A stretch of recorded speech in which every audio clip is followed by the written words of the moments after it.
God's blessings to everyone today. In 1963, our nation was still reeling from racial unrest. In the South, Black people were demanding an end to segregation, and all over the country, Black people were taking to the streets to protest. They were fed up with some of the same things we're protesting now: police brutality, housing, and job discrimination, and they were demanding their right to even vote, something we take for granted now. The March on Washington was a turning point and is now considered one of the most important events ever in American history. The keynote speaker at that momentous occasion was introduced as America's moral voice. After reminding America of its legacy of injustice to African Americans, after reminding them of what they owed to Black people for building a nation on their very backs, he did something surprising. He expressed confidence in both Americans and in America, and his words ring as true today as they did then. Here are some excerpts of what he said. We have come to this hallowed spot to remind America of the fierce urgency of now.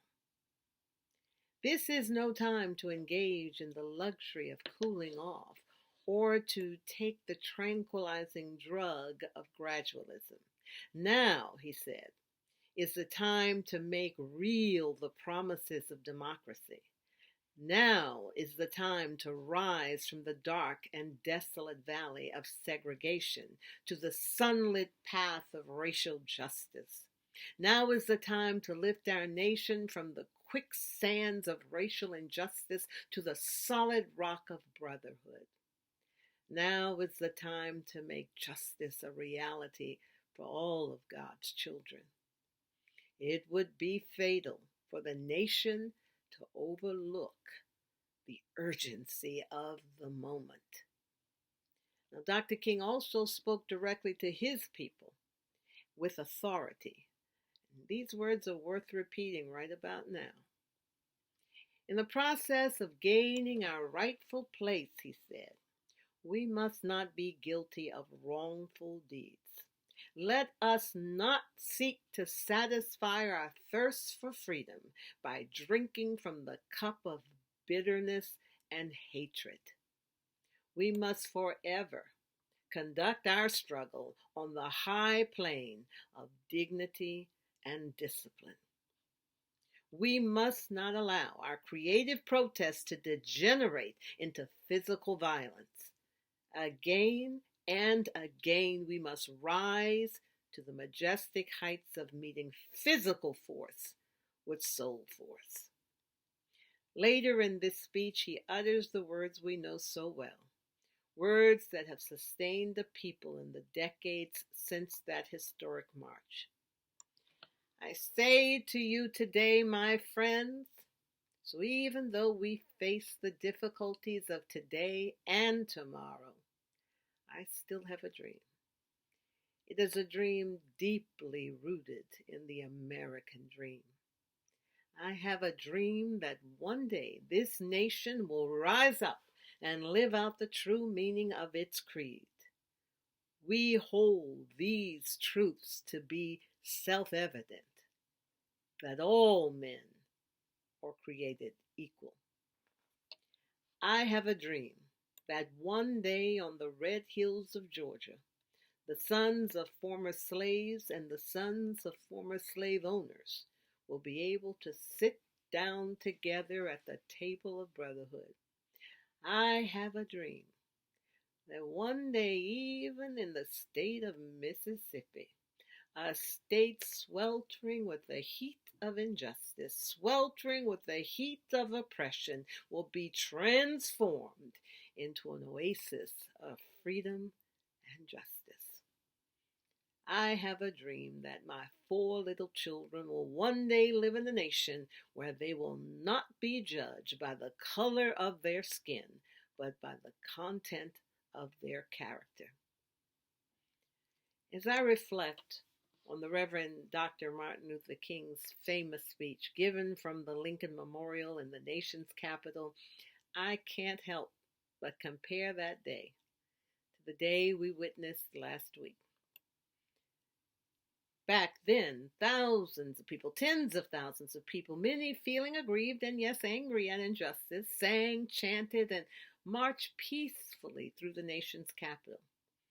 Last week, mobs bearing false grievances broke through windows, burst through doors, cursing, destroying, and threatening anyone who got in their way.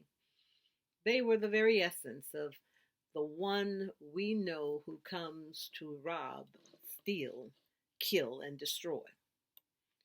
But on that day when Martin Luther King shared his dream, he summoned up a very different spirit, one that called us to demand justice and equality, but one that also called us to do so with dignity and with restraint. If we are to be honest, friends, much of King's dream has been fulfilled. Yes, we see African Americans in every profession as innovators, entrepreneurs, artists, and true leaders in America. Yes, we've even had a black president, and soon we'll have a black female vice president. Yeah, the headline in a recent New York Times Sunday Review boldly proclaimed, "Black Power is here." As we rightly celebrate the parts of King's dream that have been fulfilled, these past few years have shown us just how much work still needs to be done for the full dream to be realized. But King refused to give in to despair. He refused to buckle to brutality, and he refused to give up faith in the power of love to overcome hatred. Let me end here with the words of a song as an inspiration for the difficult road ahead. I don't feel no ways tired. I've come too far from where I started from. Nobody told me the road would be easy, and I don't believe he brought me this far to leave me. No, I don't believe he brought me this far to leave me. And I don't believe he brought us this far to leave us. Amen.